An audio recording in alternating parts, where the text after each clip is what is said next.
In a previous video, I spoke about the significance of the number 15 in steps of the Seder. Another popular number in organizing the Haggadah was the recurrence of the number 3. Originally, there were 3 questions and not 4. Towards the end of the Seder, we talk about the need and the requirement to talk about and learn Pesach, Matzah, and Maror. And during the 4th section, we do Yachatz. And Yachatz literally means to break or to divide. Many of us have what we call a matzah tash. This one actually belonged to my great-grandparents. And this is one that we use in our home, a more modern version.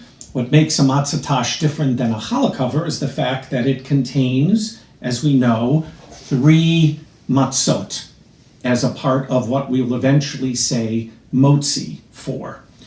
These 3 matzot often are shmura matzah that have been watched over from the beginning of the growing and the cultivation of the wheat. And we have 3 of them for which we're told during the breaking of the matzah that we take the middle one and we break it in half, yachatz. Eventually, we're going to take that matzah and we are going to put it inside the afikomen bag to be found later on. Why exactly do we do that? Why do we have 3 matzot? The standard answer when I was growing up was that the 3 whole matzot represent the Kohen, Levi, and Yisrael, and therefore that's why we have 3. The more practical answer to me was that, as we are aware, on Shabbat we have a tradition of a wholeness of 2 rolls, 2 chalot, in order to say the motzi during each meal. On Passover, because we are going to yachatz, we're going to break that middle matzah, we need 3 so that there are 2 whole matzot later on when we do the step motzi matzah.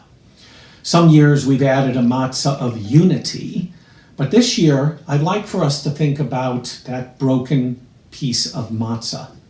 Such fragile food, so easily broken. The optimal way to say a blessing over bread, we said, was the food is whole. But before we tell the story of our freedom, we note our brokenness. We hold up our brokenness at Yachad and we pay close attention to it. We bless God with broken hearts because we know that so much of life can be painful. We survive. There may be many at our tables and those we know, virtually or not this year, whose lives seem broken. We know that we're vulnerable and that our hearts are more open. It was Leonard Cohen famously saying, "Forget your perfect offering. There's a crack in everything, and that is how the light gets in." We'll let the light in on this remarkable night, not by ignoring what is broken, but by drawing attention to it. That is how all redemption begins, and we can discuss what it means for us in our own lives today. Each Passover, we come together and we sing Halachma Anya, and we invite all who are hungry to come and eat with us at our table. Please join me in singing this mashup of Halachma Anya and Honey in the Rock. There's honey in the rock for all God's children. Honey in the rock, honey in the rock. There's honey in the rock for all God's children. Feed every child of God. There's honey in the rock for all God's children. Honey in the rock, honey in the rock. There's honey in the rock for all God's children. Feed every child of God. Halachma Anya, te'achalu avatana, be'ara de'mitzrayim. There's honey in the rock for all God. honey in the rock, there's honey in the rock. For all God's children, feed every child of God. In Egypt we were slaves, today we are free. Let all who are hungry come and eat with us. Hashantaha Leshana Haba'ah Be'ara De'Yisrael. Hashatavdei